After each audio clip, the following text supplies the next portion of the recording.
মানুষ দুনিয়াতে যে আমলগুলো করে সেটা হোক অতি ক্ষুদ্রাতি ক্ষুদ্র অথবা যতই ছোট, রব্বুল আলমিনের সকল আমল একদিন আবার মিজানের পাল্লায় মাপ দিবেন। একথা রব্বুল আলমিন কোথায় বলেছেন কোরআনে? আল্লাহ তাআলা বলেছেন সূরা জিলজালে, ওমাইয়া আমাল মিসকালা যাররাতিন খায়রান ইয়ারা ওমাইয়া আমাল মিসকালা যাররাতিন শাররান ইয়ারা। মাশাআল্লাহ। ওজনে কম দেওয়ার গুনার ব্যাপারে আল্লাহ রব্বুল আলমিন কোন কোন সূরার মধ্যে সতর্ক করেছেন? সূরা মুতাফফিফিনের মধ্যে সতর্ক করেছেন।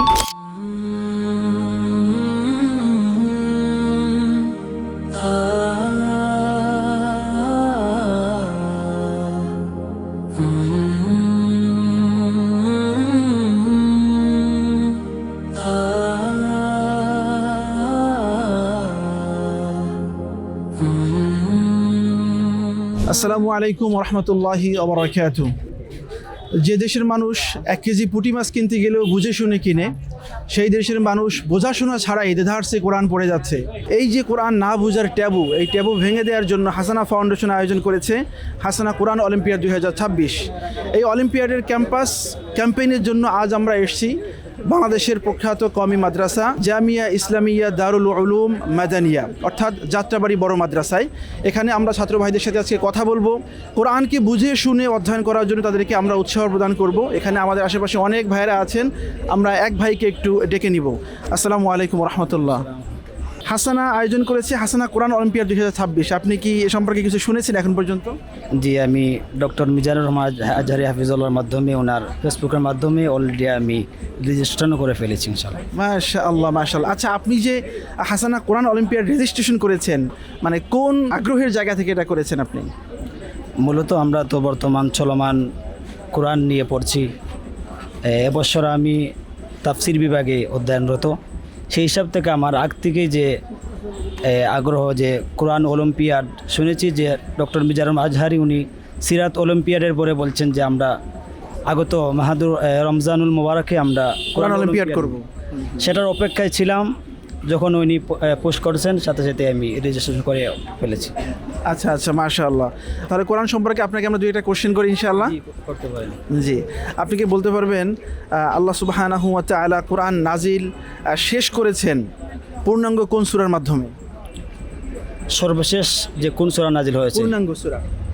পূর্ণাঙ্গ সূরা সর্বপ্রথম সূরাতুল ফাতিহা পূর্ণাঙ্গ সূরা হিসেবে নাজিল হয়েছে। সর্বশেষ সূরাতুন নাসর। সূরাতুন নাসর। মাশাআল্লাহ, আপনি সঠিক উত্তর দিয়েছেন, জাযাকুমুল্লাহু খাইরান। আপনার সঠিক উত্তরের জন্য আপনার জন্য রয়েছে হাসানা ফাউন্ডেশনের পক্ষ থেকে আপনার জন্য ছোট্ট একটা উপহার। এ পর্যায়ে আমরা আরও একজন ভাইয়ের সাথে কথা বলবো, তিনিও এই মাদ্রাসার একজন খুবই মেধাবী স্টুডেন্ট। আমরা তার কাছে যাচ্ছি। আসসালামু আলাইকুম। ওয়ালাইকুম আসসালাম রাহমাতুল্লাহ। কেমন আছেন ভাই? আলহামদুলিল্লাহ। আচ্ছা, আপনাকে যদি এই মুহূর্তে জিজ্ঞেস করা হয় সূরাতুল মুতাফফিফিনের পূর্ণাঙ্গ অনুবাদ, আপনি কি বলতে পারবেন? আলহামদুলিল্লাহ। বলতে পারবেন। যারা সূরা মুতাফফিফিন পারে কিন্তু অনুবাদ পারে না, তার অনুভূতি আর আপনার অনুভূতি কি সেম? না, অবশ্যই সেম হওয়ার কথা না। যেমন আমি যদি জিজ্ঞেস করি যে ওজনে কম দিলে পরে অবশ্যই গুনাহ আছে, তাই না? তো ওজনে কম দেওয়ার গুনার ব্যাপারে আল্লাহ রাব্বুল আলামিন কোন কোন সূরার মধ্যে সতর্ক করেছেন?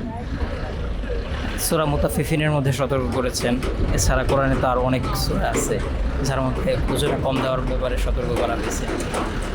আমি যদি জিজ্ঞেস করি আপনাকে, আল্লাহ রাব্বুল আলামিন কোরআনের কোন সূরার মধ্যে সবথেকে বেশি কিয়ামতের ভয়াবহতার কথা বলেছেন? সূরা কিয়ামা এই সংক্রান্ত একটা সূরাই আল্লাহ তাআলা নাজিল করছে কিয়ামত সংক্রান্ত।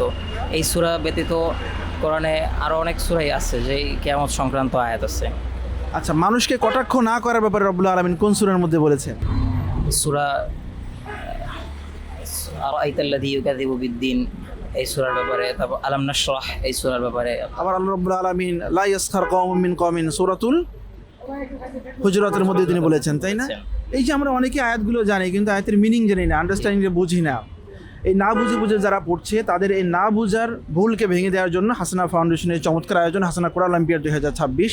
মানুষ দুনিয়াতে যে আমলগুলো করে সেটা হোক অতি ক্ষুদ্রাতি ক্ষুদ্র অথবা যতই ছোট, রব্বুল আলমিনের সকল আমল একদিন আবার মিজানের পাল্লায় মাপ দিবেন। একথা রব্বুল আলমিন কোথায় বলেছেন কোরআনে? আল্লাহ তাআলা বলেছেন সূরা জিলজালে, ওমাইয়া আমাল মিসকালা যাররাতিন খায়রান ইয়ারা ওমাইয়া আমাল মিসকালা যাররাতিন শাররান ইয়ারা। মাশাআল্লাহ। কিন্তু আমাদের মধ্যে অনেকেই আছে যারা এই আয়াতটা জানে কিন্তু এই আয়াতে রব্বুল আলামিন কি বলেছে এটা জানে না, তাদের ব্যাপারে আপনার মন্তব্য কি? আমাদেরকে তাদের মাঝে আল্লাহ তাআলার বাণীগুলো পৌঁছে দেওয়া, যাতে করে তারা আল্লাহ তাআলার বিধানের তারা ব্যাপারে তো আল্লাহরই বাণী জানে, আরবিটা জানে, কিন্তু আল্লাহ কি বলেছেন এর মধ্যে অর্থ জানে না। কি বলবেন তাদের উদ্দেশ্যে? তাদেরকে আয়াতের ব্যাখ্যা বিশ্লেষণ সুন্দরভাবে উপস্থাপন করা। সেই ব্যাখ্যা বিশ্লেষণ উপস্থাপন করার জন্য হাসানের এই আয়োজন সম্পর্কে আপনার কি মন্তব্য? আলহামদুলিল্লাহ, আমরা দেখেছি যে আসানা ফাউন্ডেশন অনেক সুন্দর সুন্দর উদ্যোগ নিয়ে থাকেন। সেই উদ্যোগগুলোতে সিরাত বিষয় এবং ইসলামিক অনেক জ্ঞান ভাণ্ডার নিয়ে আলোচনা করে থাকেন, যা আমাদের অনেক ভালো লাগে এবং জ্ঞান বিকাশের জন্য আমাদের জন্য অনেক সহায়ক হয়। এবং আমরা যে বিষয়গুলো আমাদের জানা থাকে না, যা এই ফাউন্ডেশনের মাধ্যমে আমরা বিভিন্ন প্রতিযোগিতার মাধ্যমে এগুলো আমরা জানতে পারি এবং এই বিষয়গুলো আমাদের নলেজে এসে যায়। আমরা যে চমৎকার আয়োজন করেছি, এরকম আরও যদি সুন্দর সুন্দর আয়োজন করি, আপনারা সেখানে পার্টিসিপেট করবেন? ইনশাআল্লাহ, আপনার বন্ধুদেরকে উৎসাহিত করবেন? ইনশাআল্লাহ। আপনার জন্য অনেক অনেক শুভকামনা। জাযাকুমুল্লাহু খাইরান আমাদেরকে সময় দেওয়ার জন্য। পাশাপাশি আপনার সঠিক উত্তরের জন্য আমাদের পক্ষ থেকে আপনার জন্য ছোট্ট একটা উপহার রয়েছে। জি, হাসানের পক্ষ থেকে আপনার জন্য ছোট্ট একটা উপহার।